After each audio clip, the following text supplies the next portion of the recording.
अच्छा सैयद असद ज़ैदी साहब, आपको चूंकि स्टार्ट है एक बिजनेस का, एक्सपोर्ट्स का $50 मिलियन आपने अचीव किया है, आप क्या समझते हैं ये $50 मिलियन को $100 मिलियन अगले साल लेके जाना या $150 मिलियन पे लेके जाना, उसके लिए क्या एक्स्ट्रा ऑर्डिनरी करना चाहिए कंपनी को और हुकूमत को भी? क्योंकि जो ताली है वो दोनों हाथ से बजती है। हुकूमत तो अक्सर मराद देती रहती है, बहुत सारी कंपनीज, मैं आपकी कंपनी की बात नहीं कर रहा, इन जनरल वो इनोवेशन की तरफ नहीं जाते। आपको तो अवार्ड ही इनोवेशन का मिला है। How you will proceed from here? 50 से $200 मिलियन, $150 मिलियन कैसे पहुंचेंगे 2 से 3 साल में? सर, अगर मैं अपनी कंपनी की बात करूं, yes we have a potential. हम 750 मिलियन कैन से 1.2 बिलियन कैन अ ईयर की कैपेसिटी इंस्टॉल कर चुके हैं और आगे भी हमारे पास काफ़ी ज़्यादा अपॉर्चुनिटी है, अब और आगे भी जा सकते हैं और हम इसको इजीली 100 मिलियन अचीव कर सकते हैं। अब हमें कंस्ट्रेंट्स क्या है? बेसिकली हमारी मेजर एक्सपोर्ट जा रही है अफगानिस्तान में। यू बेटर नो, हर 20 से 30 दिन बॉर्डर जो है, तो बॉर्डर वो क्लोज हो जाता है, तो एक रिस्क, एक थ्रेट जो है वो हमें फेस करना पड़ रहा है। हमारे पास ईरान में बहुत अच्छी मार्केट है, but due to restricted country हम ईरान में एक्सपोर्ट नहीं कर सकते। हमें इंडिया से बहुत ज़्यादा इंक्वायरीज आ रही हैं, बट हम इंडिया में एक्सपोर्ट नहीं कर रहे। तो हमें काफ़ी ज़्यादा चैलेंजेस फेस करने पड़ रहे हैं एक्सपोर्ट को इंक्रीज करने के लिए। गवर्नमेंट ऑफ पाकिस्तान को चाहिए अफगानिस्तान के साथ, क्योंकि इवन हम उज्बेकिस्तान और ताजिकिस्तान वाली साइड पे भी एक्सपोर्ट कर रहे हैं, दीज आर TIR कंट्रीज। तो गवर्नमेंट ऑफ पाकिस्तान को चाहिए फर्स्ट फेज के अंदर इनके साथ जो रिलेशन है वो नॉर्मलाइज करे, इंडिया के साथ करे, अफगानिस्तान के साथ करे, और जैसा भी हो कोई ऐसा मैकेनिज्म लेके आए। दो के पहले ईरान के साथ एक बार्टर सिस्टम का मैकेनिज्म लाए थे, वो इतना सक्सेसफुल नहीं हुआ था। तो हम चाहेंगे कि ईरान के साथ कोई ऐसा सिस्टम आगे लेके आया जाए कि हम अपनी एक्सपोर्ट भी बढ़ा सके। ईरान बड़ी अच्छी मार्केट है एक्सपोर्ट पॉइंट ऑफ व्यू से। और इसके अलावा बढ़ाने के लिए, यस, जैसे मिफ्ता साहब ने कहा कि इस वक्त काइबर बहुत हाई है, वन थिंग। सेकंड, आपके पास इन्फ्लेशन का बहुत ज़्यादा फैक्टर है, बाइंग पावर लोगों की बहुत कम है।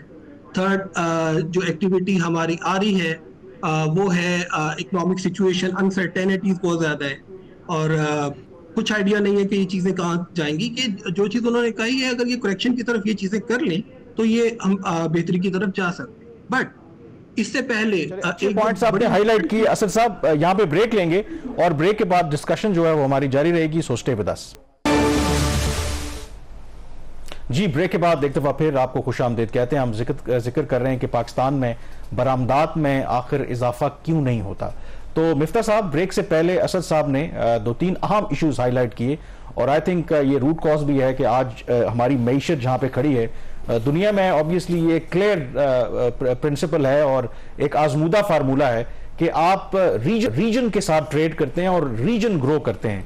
अब उन्होंने हाईलाइट किया कि अफगानिस्तान के अंदर वो अपना गुड्स बेचते हैं, लेकिन एक अनसर्टेनिटी है। इंडिया के साथ अगेन वो कहते हैं कि वहां पर लोग इंटरेस्टेड हैं उनकी प्रोडक्ट बाय करने के लिए, लेकिन ट्रेड हमने बंद की हुई है। ईरान के साथ of course for different reasons ups and downs हैं। आप क्योंकि फाइनेंस मिनिस्टर रहे हैं, तो फाइनेंस मिनिस्टर ऑब्वियसली उनकी भी इन मामलात में से होती है।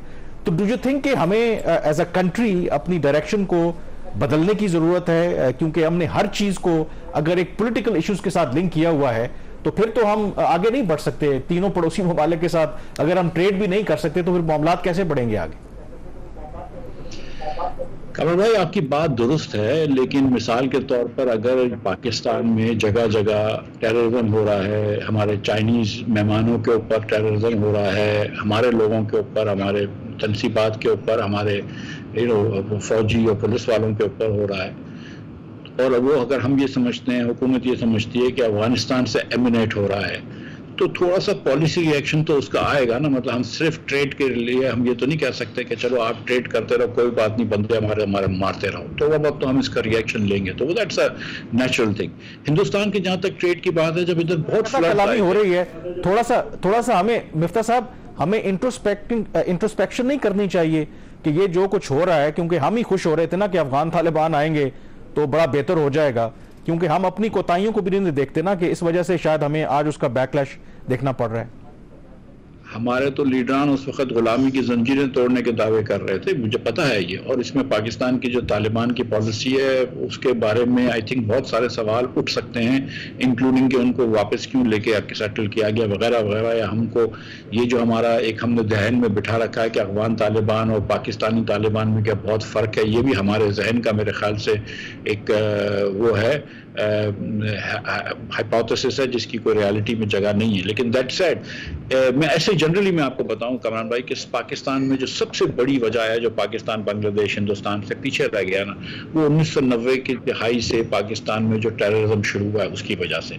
यहाँ पर बायर्स नहीं आते। मैं आपको सच बताऊं कि पाकिस्तान का हमारे यहाँ एक बायर 1992 में आया था, उसको लास्ट 2-3 साल पहले फिर मेरे बेटा उससे दुबई में मिला, बहुत रिक्वेस्ट करी तो वो कुछ दिनों के लिए आया। सीरियसली अमेरिका का बायर। पाकिस्तान में बायर्स नहीं आते टेररिज्म की वजह से। टेररिज्म का परसेप्शन भी है बट टेररिज्म की रियलिटी भी है पाकिस्तान में, इसलिए फॉरेन इन्वेस्टमेंट का भी बड़ा मसला आता है। तो हमको टेररिज्म का मसला तो एक सॉल्व करना ही पड़ेगा, जब तक हम वो नहीं करेंगे तो मसले होंगे। लेकिन हम क्योंकि इकोनॉमिक्स प्रोग्राम की बैठ के बात कर रहे हैं, एक चीज जरा क्लैरिफाई कीजिएगा, जब आप फाइनेंस मिनिस्टर थे तो आपने एक स्टेटमेंट दी थी पाकिस्तान से सैलाब आए थे और हमारी जो कपास की फसल थी वो मुतासर हो गई, तो आपने एक स्टेटमेंट दी थी कि पाकिस्तान भारत से कपास जो है वो इंपोर्ट कर सकता है। तो आपको जो लॉबी थी वो किस साइड से, रेजिस्टेंस कहां से आपको आई? यही मैं बात करने जा रहा था। देखिए ये जरूरी बात है, हमको ये बात समझनी चाहिए। मैंने यहाँ पे कहा था कि भाई हम टमाटर प्याज भी बड़ी महंगी हो गई थी तो हम वो खरीदना शुरू कर सकते हैं हिंदुस्तान से, और ये बात की। उसके बाद प्राइम मिनिस्टर साहब भी ज़रा सा इस पे अनकंफर्टेबल थे। प्राइम मिनिस्टर साहब ने कहीं जाके ये भी कह दिया कि नहीं यार, जब तक वो कश्मीर के अंदर रिवर्स नहीं करेंगे हम ये नहीं करेंगे। फिर मेरी प्राइम मिनिस्टर साहब से बात हुई और मैंने कहा कि इस वक्त यहाँ पे 500 रुपए की टमाटर प्याज हो गया तो मुझे ये लाने दें। उन्होंने कहा अच्छा ठीक है। फिर मैंने ट्वीट किया। उसके बाद मुझे एक बैरूनी मुल्क के सफ़ीर ने फ़ोन किया कि हमारे लोग हिंदुस्तान से बात कर रहे हैं, तुम लोग सीरियस हो इम्पोर्ट करने में? तो मैंने कहा बिल्कुल सीरियस है। तो उन्होंने कहा अच्छा ठीक है, फिर हम हिंदुस्तानियों से बात करेंगे। हिंदुस्तानियों ने मना किया कि नहीं, वो प्राइम मिनिस्टर उनका कुछ और कह रहा है, फाइनेंस मिनिस्टर कुछ और कह रहा है, तो ये नहीं करना चाहिए। और मेरा ये जो ट्वीट था ये हिंदुस्तान टाइम में भी छपा था। फिर मैं हिंदुस्तान के फॉरेन मिनिस्टर से मिला था उज़्बेकिस्तान में, ऐसे ही चलते चलते मुलाकात हुई थी। तो मैंने कहा कि यार जब मैं इंपोर्ट करना चाह रहा हूँ, हमारे यहाँ इस वक्त फ्लड्स आए, तो तुम लोग क्यों ये कर रहे हो? तो बोलता है मैं 2 दिन के अंदर इजाजत हम दे देंगे, लेकिन वो नहीं आई।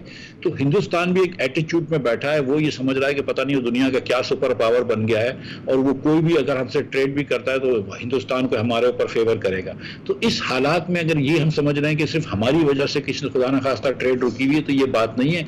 उनका भी एक एटीट्यूड है पाकिस्तान के बारे में। आप ये देखें कि पाकिस्तान के अंदर ये कल गार्डियन की खबर थी कि 20 लोगों से ज्यादा क्या वो कत्ल करा चुके हैं। तो इस वक्त ये हिंदुस्तान में इलेक्शन होने लगा है, उससे पहले वो कुछ नहीं करेंगे, और उसके बाद फिर जब वो बैठ के बात करें बराबरी की बुनियाद पर, तो फिर हमको बात कर लेनी चाहिए इनसे। लेकिन ये बात मैं बताना चाह रहा हूँ कि सिर्फ ऐसा नहीं है कि हमने ट्रेड रोका हुआ है, उनका भी बहुत सख्त एटीट्यूड है।